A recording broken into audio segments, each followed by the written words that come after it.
Dad said, "You're just jealous of your younger brother. He is successful and you are just a factory worker." I laughed and calmly walked away. The next morning, I woke up to 154 missed calls from them. See what happened? Hello.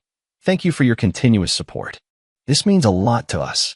If you enjoy the stories we share, kindly subscribe to this channel. It will be great if you can leave a comment on which city you are watching from. We might just give you a shout out in our next story.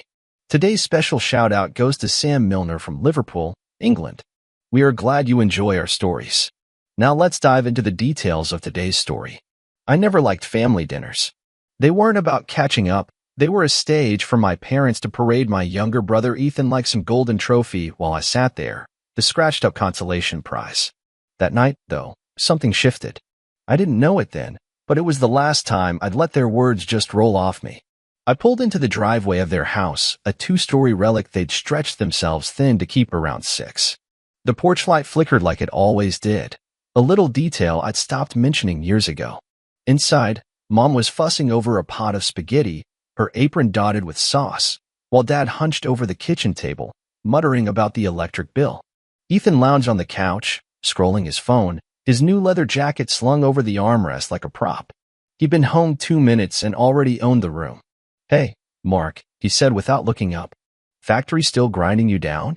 "Pays the bills," I shot back, dropping my keys on the counter. Mom glanced at me, her smile tight, then turned to Ethan. "Sweetie, tell us about that big meeting you had." And there it was, the switch flipped.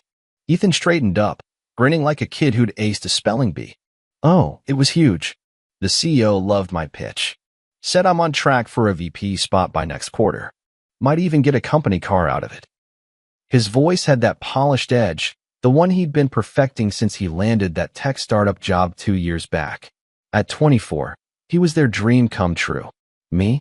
At 28, I was just the guy who clocked in at the plant. Dad grunted, folding his arms. "That's my boy. Making moves. Not sitting around welding parts all day." I let it slide. I always did. Mom plated the spaghetti, and we sat down, the table creaking under the weight of unspoken rules. Ethan talks, I listen. He launched into a story about some investor dinner, name-dropping people I'd never heard of, his hands waving like he was conducting an orchestra. I forked my food, nodding when it felt right, but my mind wandered to the overtime I'd pulled that week.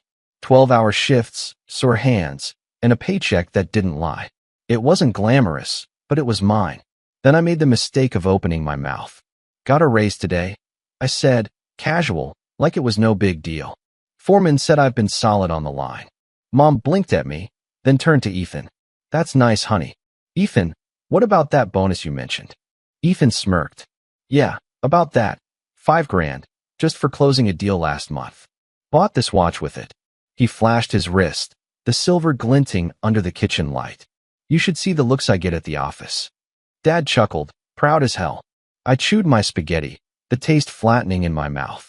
My raise was $2 an hour, hard-earned, but it wouldn't buy a watch.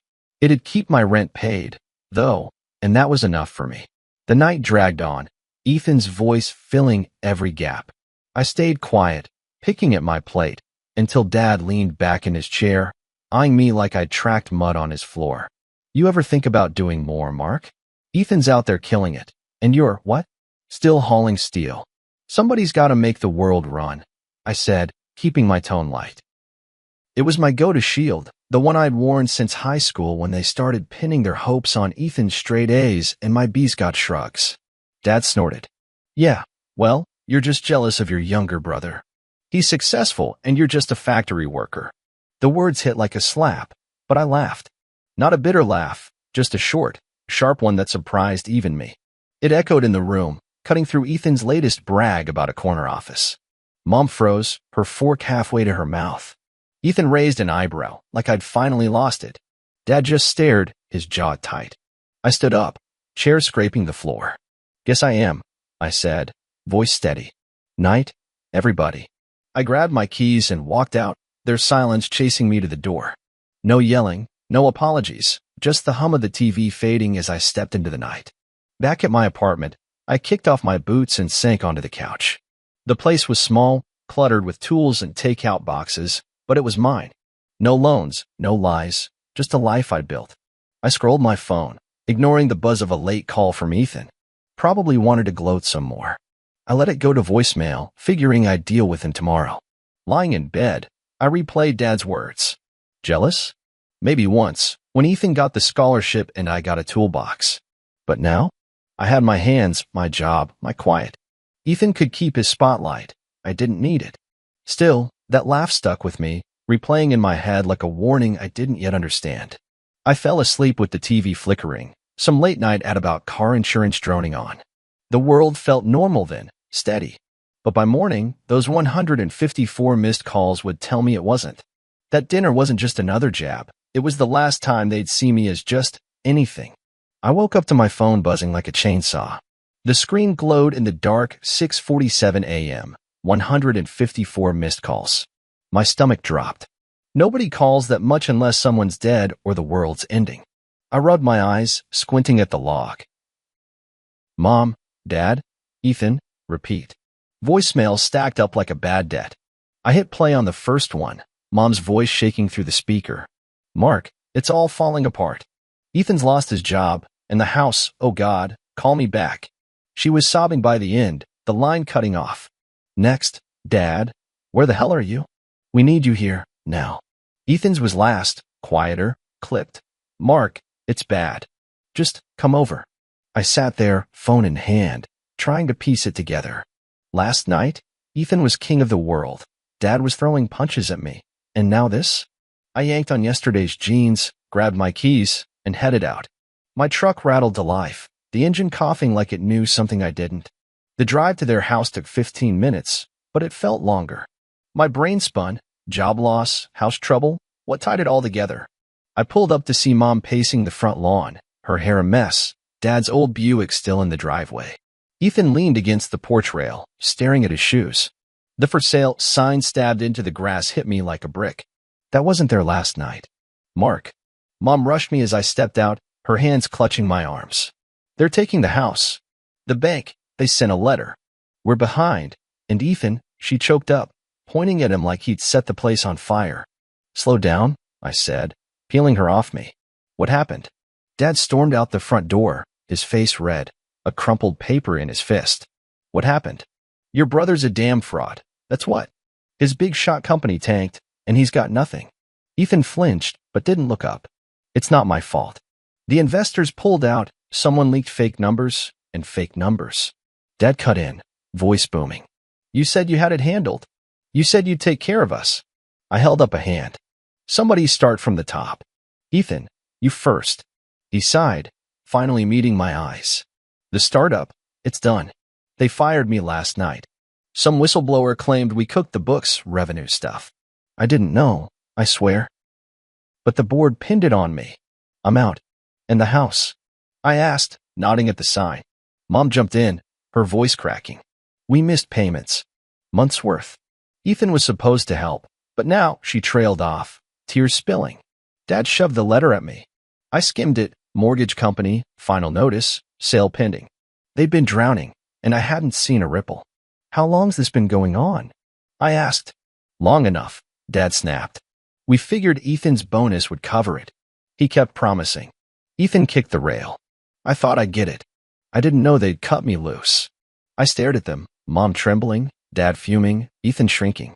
Last night, they'd sat there, smug, tearing into me like I was the failure. Now they were a mess, and somehow, I was the lifeline. So what do you want from me? I said, crossing my arms. You've got a job, Dad said, like it was obvious. You're steady. You can fix this. I laughed again, that same sharp sound from dinner. They froze, just like before. Fix it? Me? I'm just a factory worker, right? That's what you said. Dad's jaw clenched. Don't start, Mark. This isn't the time. No, it's perfect. I shot back.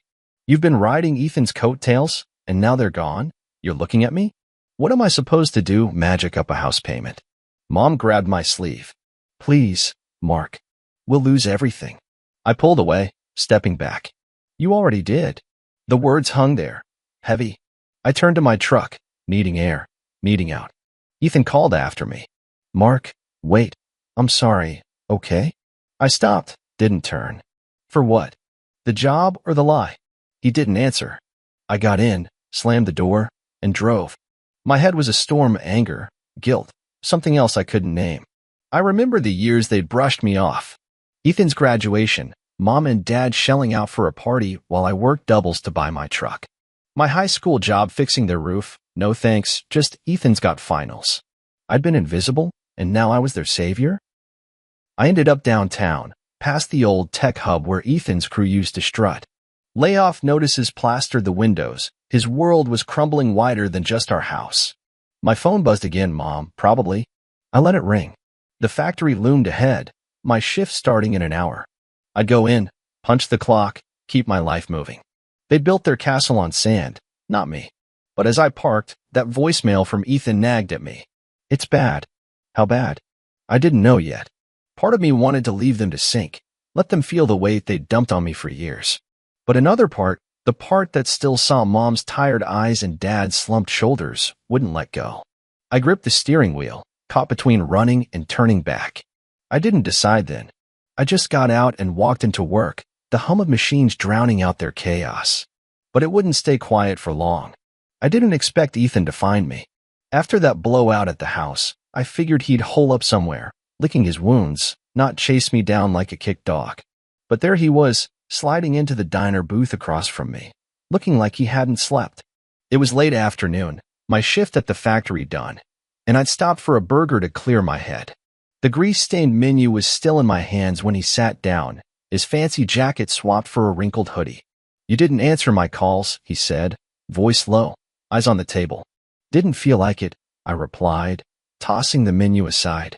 The waitress swung by, and I ordered burger, fries, black coffee. Ethan just waved her off. He wasn't here to eat. He leaned forward, elbows on the table. I messed up, Mark. Big time. No kidding. I kept my tone flat, but my pulse ticked up. Ethan never admitted fault, ever. This was new, and I wasn't sure I trusted it. He ran a hand through his hair, tugging at the ends. You were right to laugh last night. I've been an ass. Not just to you, to Mom, Dad, everybody. I thought I had it all figured out. I leaned back, arms crossed. What's this, then? You gonna cry me a river? He winced, but didn't snap back. I envied you, he said, so quiet I almost missed it. All this time, I envied you. That hit me sideways. I stared at him, waiting for the punchline, but his face stayed serious, pale, hollowed out. You're full of it, I said.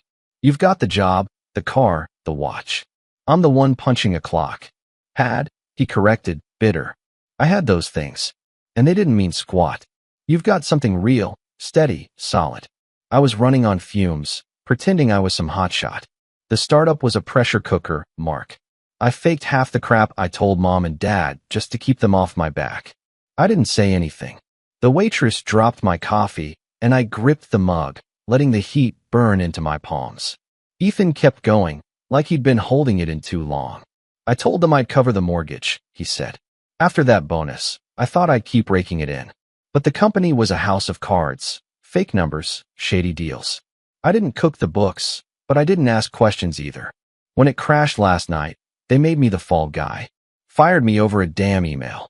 So you lied, I said, cutting through his ramble. To them, to me, to everybody. He nodded, slow. Yeah, and now they're screwed because of me. I took a sip of coffee, letting that sink in. Mom's tears, Dad's rage, that for sale sign. It wasn't just bad luck. It was Ethan's ego, crumbling and taking them down with it. Why tell me now? I asked. Because you're the only one who might listen, he said. Mom's a wreck. Dad wants to kill me. You're the one who's always there, even when we treat you like garbage. I snorted. Nice timing on figuring that out. He didn't argue. We sat there, the diner's hum filling the silence, forks clinking, some guy laughing at the counter. I thought about the years he'd strutted past me, Mom and Dad hanging on his every word. Now he was begging for my ear, and I wasn't sure I wanted to give it. I drove to the factory after, needing the noise of the line to drown him out. The place was alive, guys shouting over the clang of steel, machines roaring. Word was spreading about the tech bus downtown. Half the town was reeling. My coworker Pete clapped me on the shoulder as I clocked in for a quick overtime stint. Good thing we're still standing, huh? Those startup punks are toast. Yeah, I said, managing a grin. Solid's not so bad. The foreman caught me later, pulling me aside. You're doing good, Mark. Supervisor spot's opening, think about it. We need guys like you. I nodded, surprised. I'll think it over. It wasn't a watch or a corner office, but it was something. More than that, it was mine, earned, not handed. Driving home, Ethan's words gnawed at me. Envy? From him? I'd spent years swallowing their jabs, building my life brick by brick while he soared. Now he was grounded, and I was still standing. Part of me wanted to rub it in, let him stew. But Mom's voice from that voicemail, "We'll lose everything," kept cutting through. I passed their house on my way, the for sale sign glowing under a streetlight. My chest tightened.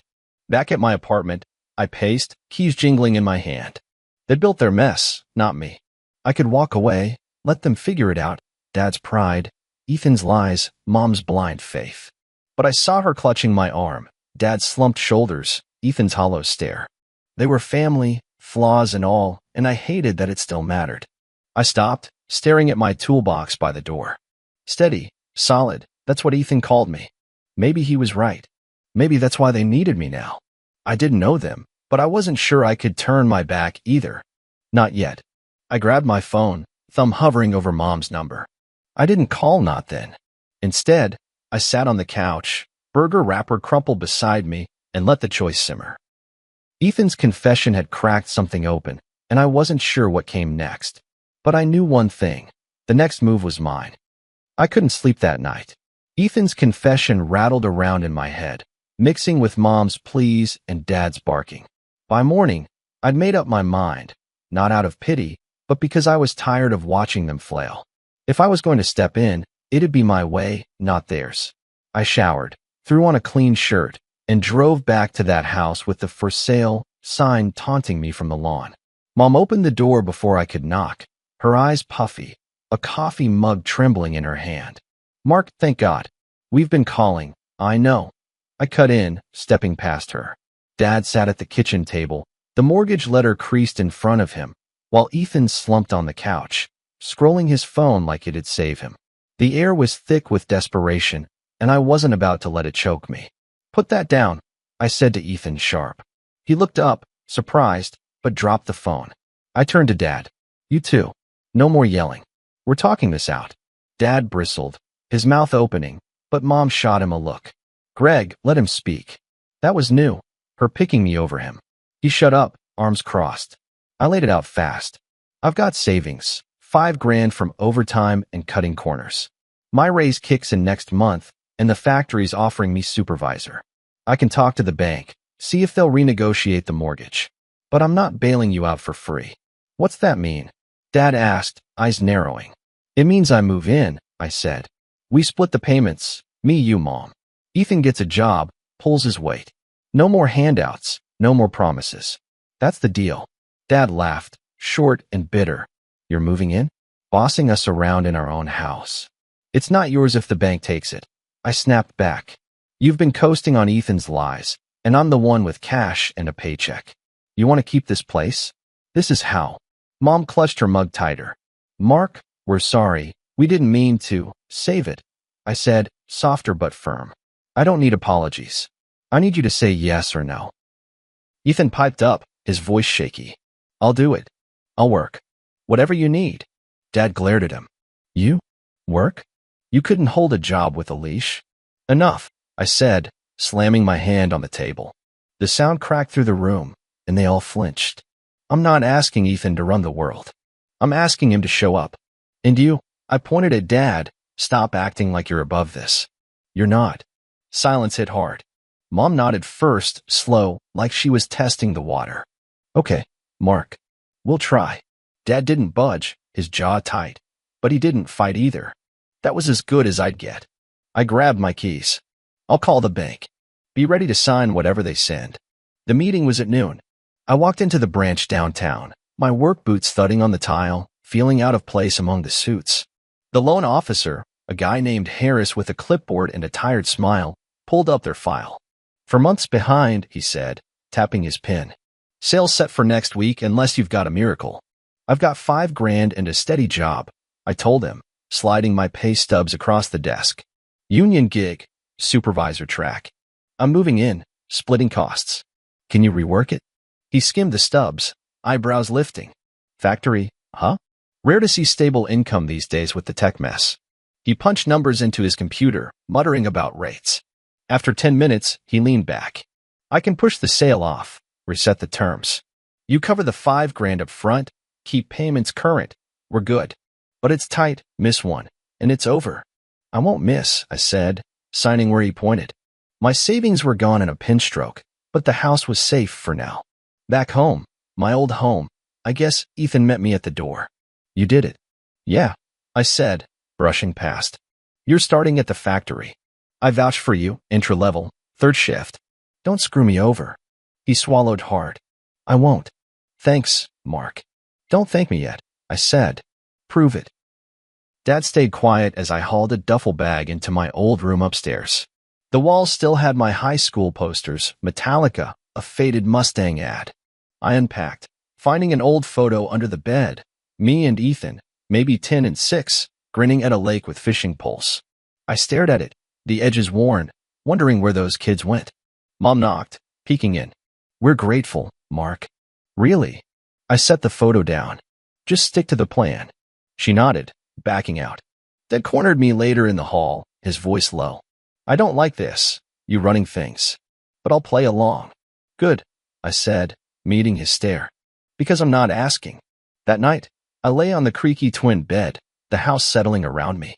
Ethan was downstairs, probably dreading his first shift. Mom and Dad whispered in their room, voices tense but subdued. I'd taken the reins, and they didn't love it, but they didn't fight it either. For once, I wasn't the shadow they were leaning on me, and it felt strange, heavy, right. I closed my eyes, the photo flashing in my mind. We'd been a team once, me and Ethan, before the world split us into winner and loser. Maybe this was a chance to fix that, or maybe it'd blow up in my face. Either way, I'd made my move. Now it was on them to follow through. Months passed faster than I expected. By late summer, the house wasn't just a roof over our heads, it was a proving ground. I'd settled into my old room, the factory supervisor gig was mine, and the mortgage payments hit on time, every time. It wasn't easy, cramming 4 of us into that creaky 2-story, but we made it work. Or at least, we learned to. I came home one evening after a double shift, my boots heavy from the line. The kitchen smelled of Mom's meatloaf, not a masterpiece, but a step up from the takeout we'd lived on during the chaos. She'd started cooking again, a small sign she was clawing back some normalcy. Dad sat at the table, flipping through a hardware store flyer, quieter than he'd been in years. Ethan was out back, laughing with a neighbor over something dumb, a rare sound that didn't grate on me anymore. Food's ready, Mom called, setting a plate in front of me as I dropped into a chair. Long day? Long enough, I said, digging in. She smiled, faint but real, and I caught a glimpse of the mom I remembered from before the Ethan show took over. Ethan shuffled in, his factory polo smudged with grease. Third shift had roughed him up, dark circles under his eyes, hands calloused like mine now, but he hadn't quit. I'd half expected him to bail after a week, but he stuck it out, hauling steel on the graveyard crew. Hey, he said, grabbing a plate. Foreman said I'm off probation. Might get days soon. Good, I replied, keeping it short. I didn't need to say more. He knew what it meant. He nodded, sitting across from me, and for once, we ate without the old tension sparking up. Dad broke the silence later, clearing his throat. We need to talk, Mark. I set my fork down, bracing myself. About. He shifted, uncomfortable. Everything. The house, Ethan. You. I was wrong pushing him, cutting you down. I thought he'd be the one to pull us up, but it was you. I stared at him, waiting for the catch. Dad didn't do apologies. He barked orders or grumbled complaints. But his eyes stayed on mine, steady, no bluff. Took you long enough, I said, not letting him off easy. He smirked, just a flicker. Yeah, well, I'm stubborn. You got that from me. Mom jumped in, her voice soft. We both messed up, Mark. I kept comparing you two, thinking Ethan's shine meant more. I'm sorry. I leaned back, crossing my arms. I don't need sorry. I needed you to see me. We do, she said, quick. You saved us. I didn't argue. They weren't wrong. I'd pulled the house out of the fire, turned Ethan's freefall into a soft landing. But it wasn't about saving them anymore. It was about proving I wasn't just anything. Ethan spoke up, wiping his hands on a napkin. I meant what I said at the diner. You're the solid one. I was chasing something I didn't even want. And you had it all along. Thanks for giving me a shot. Don't get mushy, I said, but I smirked back. You're still a pain in my ass. He laughed, and it felt lighter than it had in years. We finished dinner, the clink of plates filling the room, and I realized something. This was us, stripped down, no more illusions. Messy, flawed, but real. The town had shifted too. The tech bus left empty offices downtown, but the factory hummed stronger than ever. Guys like Pete started calling us the backbone, not the leftovers. My supervisor role came with a bigger paycheck, enough to keep the house afloat and stash a little aside. Ethan's old startup buddies were scrambling for jobs. He dodged that bullet, thanks to me. Later, I stepped onto the porch, a beer in hand. The sun was dipping low, casting long shadows across the yard. Ethan wandered out, leaning on the rail beside me. You ever think we'd end up here? He asked. Nope, I said, taking a sip. Thought you'd be some CEO, and I'd be the grunt forever. He chuckled. Guess we flipped the script. Guess we did. I glanced at him, still my little brother, but not the kid who'd outshone me. We'd found a balance, him grinding at the factory, me steering the ship at home. Inside, Mom and Dad's voices drifted out, arguing over a TV show, normal stuff. I let it wash over me, the sound of a family that had bent but hadn't broken. I dragged us through the mess, not because I had to, but because I could. They leaned on me now, and I didn't mind the weight. Ethan nudged me. You're good at this, holding it together. Somebody's gotta be, I said, staring out at the street. A neighbor waved, and Ethan waved back, grinning like an idiot. I shook my head, but I was smiling too. The beer was cold, the night calm. I wasn't just a factory worker anymore. I was the anchor, the one they couldn't ignore. We'd lost a lot to get here, but we'd gained something too. Not perfect, not flashy, just steady. And for once, that was enough. If you like this story, hit that like button and tell me in the comments. Who's the anchor in your life? The one who holds it all together when it falls apart. Subscribe for more stories like this, and ring the bell so you don't miss the next one. Thanks for listening. See you in the next story.